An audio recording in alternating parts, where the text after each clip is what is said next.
नाज़रीन, जिस तरह से हम पहलवानों के शहर गुजरावाला में आज मौजूद हैं और हमने यहाँ पर पहलवान, बड़े तगड़े तगड़े पहलवान तो देखे, आपकी मुलाकात भी कराई, अखाड़े के मनासिर भी देखे, मजीद डेवलप जो वहां पर रेसलिंग हो रही है मैट के वाले से, उस पर भी बात की। लेकिन अभी मैं जिस जगह पर मौजूद हूँ, टू बी वेरी ऑनेस्ट, जिस जगह से मैं गुजर कर आया हूँ वहां से गुजरना बहुत मुश्किल है। ठीक है, मेरे जैसे लंबे बंदे के लिए गुजरना मुश्किल है, लेकिन यहाँ पर जिस तरह से फीमेल स्टाफ आ रहा है उनको दाद देनी पड़ेगी। मेरे साथ डार्क सिस्टर्स मौजूद हैं, खदीजा और शफक मेरे साथ मौजूद हैं, और उन्हीं से जान लेते हैं किन मुश्किलात का सामना है और आखिर ऐसी कौन सी मोटिवेशन है जो उनको यहाँ तक लेके आई है इतनी हर्डल्स क्रॉस करके। अस्सलाम वालेकुम। वालेकुम सलाम। कैसी हैं आप? अल्हम्दुलिल्लाह। अच्छा, मुझे ये बताइएगा, बीइंग फीमेल क्या मुश्किलात है आपको, क्योंकि हमने आपके दीगर जो कोलीग्स देखे, साथी देखे, तगड़े जवान हैं, आप छोटी छोटी माशाल्लाह हैं, और क्या एम क्या सेट किया आपने?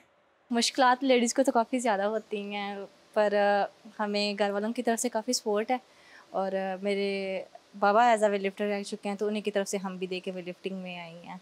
That's great. तो मोटिवेशन आपको घर से ही मिली है? जी अल्हम्दुलिल्लाह, घर से मिली है। ठीक है, और किस एज से आपने स्टार्ट किया? पहले आप, फिर मैं उनसे भी पूछता हूँ। मैंने 16 ईयर। अच्छा, आप तब 16 साल की थी जब से आपने शुरू किया, और आपकी क्या एज थी जब आपने वेट लिफ्टिंग शुरू की? और आप में से छोटी कौन है, बड़ी कौन है? शफक बड़ी और मैं छोटी हूँ। शफक बड़ी हैं और मैंने 15 एज में स्टार्ट की थी। अच्छा ठीक है, और आप दोनों को फादर की सपोर्ट है? जी जी। कितना मुश्किल होता है बीइंग गर्ल, मैंने जिस तरह से बताया, वेट लिफ्ट करना, क्योंकि डेफिनेटली डाइट भी राजा साहब बहुत ज़्यादा ज़रूरी है, और लड़कियों के लिए डाइट को उस तरह से कंज्यूम करना और वो तगड़ी डाइट लेना आजकल की जनरेशन तो बहुत मुश्किल है। तो आपको भी मुश्किल होती है? नहीं, मुश्किल तो नहीं है, लेकिन हमारे घर वालों ने हमें पूरे सपोर्ट किया हुआ है और हमें अच्छा खाने को देते हैं। खाती क्या है वैसे, क्या हम मील्स लोग क्या है? नाश्ते में क्या मील है, लंच में क्या लेती हैं, और ये आफ्टर ट्रेनिंग कोई स्पेसिफिक मील है या जो मिल गया? वैसे जो मिल गया खा लेते हैं हम लोग, और जब कोई कंपटीशन वगैरह करीब होता है तो और अच्छी डाइट हो जाती है, और अच्छा मटन बीफ वगैरह और ज़्यादा हो जाता है, अंडे और ज़्यादा हो जाते हैं, फिर हम वो ये ज़्यादा खाते हैं। अच्छा, लड़कियां जो अपनी बहुत ज़्यादा ब्यूटी कॉन्शियस होती हैं और अपनी उन्होंने स्किन का ख्याल रखना है, उन्होंने अपनी फिजिक का ख्याल रखना है। राजा साहब, हमें यहाँ पर पसीने से जो बुरा हाल हो रहा है, उसके बावजूद देखिए हौसले कितने बुलंद हैं। पूरे सरात अबूर करके यहाँ पर आए। अच्छा, ये मुझे बात बड़ी खुशाइन लग रही है, और ये जो आजकल ग्लैमर देख देख के हमारी नौजवान नस्ल जो उनके दिमाग स्टेबल नहीं रहते, तो मेरे ख्याल में आपने शफा का जिक्र किया, खदीजा का जिक्र किया, लास्ट बट नॉट लीस्ट मेरे ख्याल में हमें राशिद भट्ट साहब को भी आफरीन कहना होगा। ये घुटन वाला माहौल है। यहाँ पर जब दाखिल हुए हैं तो एक मच्छरों की जलगार थी और घुटने घुटने तक पानी था, लेकिन ये होती है dedication and determination, and I am convinced कि यही सुपरस्टार हो गए और यही आगे बढ़ेंगे, इनसे ही मुल्क, कौम और मिल्लत की इज्जत में इजाफा होगा। अच्छा, मजे की बात राजा साहब जो मैंने देखी, ये दोनों सिस्टर्स अभी बाहर देखा तो बाइक पे आई हैं, ठीक है, ये बाहर में गया बाकी सारा, इट डजंट मैटर। ये एक बात कर रहे थे, हाँ। वालिदैन के ज़हनों में बड़े खदशात होते हैं, बिल्कुल, लेकिन यहाँ पर मैंने देखा कि बच्चे भी हैं, बच्चियाँ भी हैं, हाँ। लेकिन हर एक का अपने काम से काम है, दे आर वेरी कॉन्फिडेंट। और मेरे ख्याल में व्हाट्सएप के होते हुए यहाँ पर और अच्छा माहौल, अभी तिलावत भी हो रही थी, हाँ बिल्कुल, ये काम भी हो रहा है। Hats off to their parents. अच्छा, मुझे ये बताइएगा, राशिद भट्ट साहब आइडियल, ठीक है, उनकी सपोर्ट कितनी है और आखिर क्या फैसिलिटीज प्रोवाइड कर रहे हैं राशिद साहब? देन फिर हम अगले लेवल पे पूछेंगे गवर्नमेंट की क्या सपोर्ट है। मैं जब इस वेट लिफ्टिंग क्लब में आई हूँ तो मैंने देखा यहाँ काफ़ी ज़्यादा वेट है, हर चीज़ है, और जब मुझे पता चला कि ये किसी ने नहीं प्रोवाइड किया, ये हमारे सर ने खुद अपनी इनकम से सब कुछ यहाँ पे पैसे लेते हैं आपसे? कोई फी वगैरह चार्ज? कोई फी नहीं, कोई कुछ नहीं, free of cost? Free of cost, और अल्हम्दुलिल्लाह हर चीज़ की फैसिलिटीज़ है, कोई चीज़ की कमी नहीं है इधर पे। जो चीज़ मांगते हैं वो बस यही समझ लें कि मुंह से निकली और पूरी हो। अच्छा, आप दोनों से इस प्लेटफॉर्म से आप अगर मैसेज को कन्वे करना चाहें, कोई रिक्वेस्ट करना चाहें कि फैसिलिटीज किन किन की कमी है, क्योंकि इंटरनेशनल लेवल पे मीट करने के लिए ये इंस्ट्रूमेंट्स इनफ नहीं है, ये लोकल यहाँ तक ठीक है, और उनकी भी जो हालत है, हैट्स ऑफ टू राशिद साहब जिन्होंने अपने बलबूते पे ये सारी चीजें मैनेज की हुई हैं, अपने हद तक वो बेस्ट कर रहे हैं, लेकिन कोई ऐसी अपील कि गवर्नमेंट जो है वो सपोर्ट करे? यार ये तो है, हमारे सर ने काफ़ी ज़्यादा हमारे लिए फैसिलिटीज़ की हैं, पर गवर्नमेंट को भी चाहिए, जैसे कि हम पाकिस्तान के लिए खेलना चाह रहे हैं, छोटा मोटा मुकाबला नहीं खेलना चाह रहे, आगे इंटरनेशनल टूर्स हैं, तो उनके लिए चाहिए कि जैसे इंटरनेशनल टूर के लिए वेट होता है वो हमें प्रोवाइड किया जाए, ताकि हम उस प्लेटफॉर्म पे जहाँ जो आगे जाके हमने वेट उठा के अपना परफॉर्म दिखाना है, वही वेट हमें पहले मुहैया किया जाए, ताकि हम उस पर ट्रेनिंग करें, उस पर उसका हम एक्सपीरियंस और अच्छे तरीके से आगे जाके भी हम अपनी ट्रेनिंग अच्छा, करें। जैसे पूछते हैं जी, खदीजा, आप इसमें एक तो पहले बताइए कि आपकी दोनों की personal contribution at the national और एनी इंटरनेशनल लेवल वो किस लेवल पर है, यानी medal in terms of. Secondly ये भी जवाब साथ दे दीजिएगा कि आपने ट्रैवल करना होता है, प्रॉब्ली आप बाहर भी ट्रैवल करती हैं और आइंदा भी करेंगी, तो वालिदैन को कोई फिक्र लाहक होती हो कि एक अकेली बच्ची है, इनको भेजना ज़ाहिर कि मुश्किल काम है। तो आप जरा दूसरों बच्चियों को भी मैसेज दीजिए कि हम इस तरीके से हमने किया, ये वालिदैन का कोऑपरेट था और इसने जो कॉन्फिडेंस उन्होंने हम पे इन्वेस्ट किया था, हम उस पर पूरा उतर रहे हैं। जी, पहले तो हमारी यही कोशिश होगी कि हम अच्छा परफॉर्म करें, हर एक प्लेटफॉर्म पे जाके हम अच्छे आला प्लेटफॉर्म पे जाके हम लोग कंपटीशन खेलें और अपने पाकिस्तान को रिप्रेजेंट करें और अपने मुल्क के लिए मेडल लेकर आएँ। और दूसरी बात कि होता है, वाकई होता है, वालिदैन को तो फ़िक्र होती है अपने बच्चों की, तो लेकिन हमारे वालिदैन हमारे साथ हैं, हमें इतना काफ़ी है और लोगों की हमें किसी किस्म की फ़िक्र नहीं है, क्योंकि हमारे वालिदैन ने कहा है लोगों को देखना छोड़ दो, आप लोग अपनी ट्रेनिंग पे फोकस करो, हम लोगों को देख लेंगे खुद ही।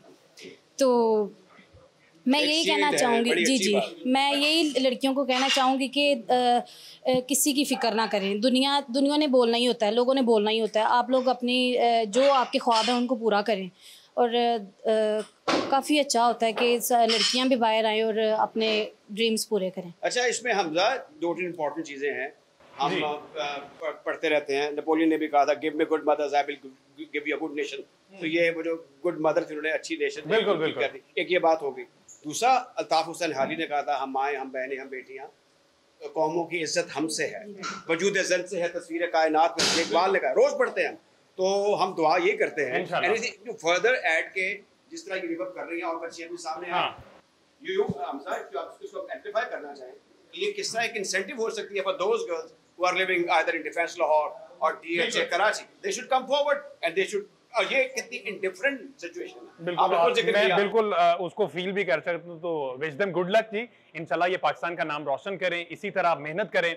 और गवर्नमेंट से हमारी ये अपील है कि इस तरह की जो डांस सिस्टर्स हैं, मजीद बहुत सी लड़कियां ऐसी होंगी जो सिर्फ प्लेटफॉर्म का इंतजार कर रही होंगी, उनके पास टैलेंट बहुत मौजूद होगा, फैसिलिटीज नहीं होंगी। तो चीफ मिनिस्टर साहिबा जो खुद एक खातून है, उनसे ये रिक्वेस्ट है कि इस तरह के माहौल को मजीद ग्रूम किया जाए ताकि पाकिस्तान का जो टैलेंट है वो पूरी दुनिया में पाकिस्तान का नाम रोशन करने के लिए उस पर काम करे। नाज़रीन, जिस तरह से आप जानते हैं कि आज का शो स्पोर्ट्स लिस्ट की टीम जो गुजरावाला में मौजूद है, जिसे पहलवानों का शहर कहा जाता है, और हर शहर की एक माँ होती है और वो माँ तमाम मामलात और सूरत हाल देखती है और जहाँ पर कोई लूप होल्स हैं उनको कवर करने की कोशिश करती है, अपने बच्चों के फलने फूलने का मौका देती है। तो आज जिस इदारे में मौजूद हैं, डिप्टी कमिश्नर गुजरावाला हमारे साथ तारिक कुरैशी साहब मौजूद है, जो कि एक्स फर्स्ट क्लास क्रिकेटर भी रह चुके हैं। उन्हीं से जान लेते कि जो पहलवानों का ये शहर है, जहां पर हम ही सारे अखाड़े फिर के आए, एथलीट से मिलके आए, हमने बहुत से लोगों से मुलाकात की कि गुजरावाला शहर में जो अखाड़े हैं और एथलीट्स को प्रमोट करने के लिए किस हद तक काम किया जा रहा है। उन्होंने जो जवाब दिए वो तो आपने सुन लिया। आप डीसी साहब से जानते हैं कि within no time 6 months का टेन्योर इनका, अभी तक इन्होंने खेल को लेकर किस तरह से उसको प्रमोट किया और इनके फ्यूचर के क्या प्लान्स हैं, क्योंकि ये खुद माशाल्लाह स्पोर्ट्समैन रह चुके हैं। अस्सलाम वालेकुम सर। जी वालेकुम सर, कैसे मिजाज हैं? जी अल्हम्दुलिल्लाह। सर, आज सारा दिन हम पहलवानों से बातें हुई, एथलीट्स, यंग एथलीट, माशाल्लाह बहुत टैलेंट है गुजरावाला में, और ना सिर्फ पहलवानी के शोबे में बल्कि अब तो हमने देखा क्रिकेट, फुटबॉल, इसके साथ साथ हॉकी, मैराथन, जितने भी माशाल्लाह ना बहुत ज्यादा ग्रूम कर रहे हैं।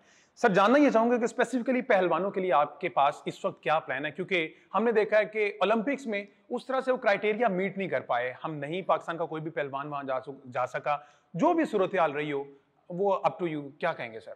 जी, सबसे पहले तो मैं आपको ये गुजारिश करूँगा कि टैलेंट और फिज़िकल स्ट्रेंथ वो इस एरिया में उसकी कोई कमी नहीं है।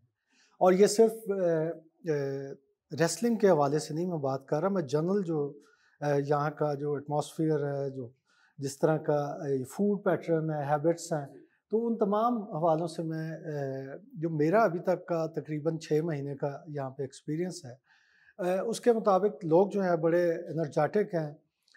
अब जो नेक्स्ट पार्ट है आपके क्वेश्चन का कि जी क्या रीज़न क्या है कि क्यों ये आगे नहीं आ पा रहे, तो वो जो स्पेसिफिक जो ट्रेनिंग्स फैसिलिटीज़ हैं उसका मसला है हमारा। आपने देखा कि 2 किस्म के स्पोर्ट्स हैं, एक ओलंपिक स्पोर्ट्स हैं और एक ट्रेडिशनल स्पोर्ट्स हैं।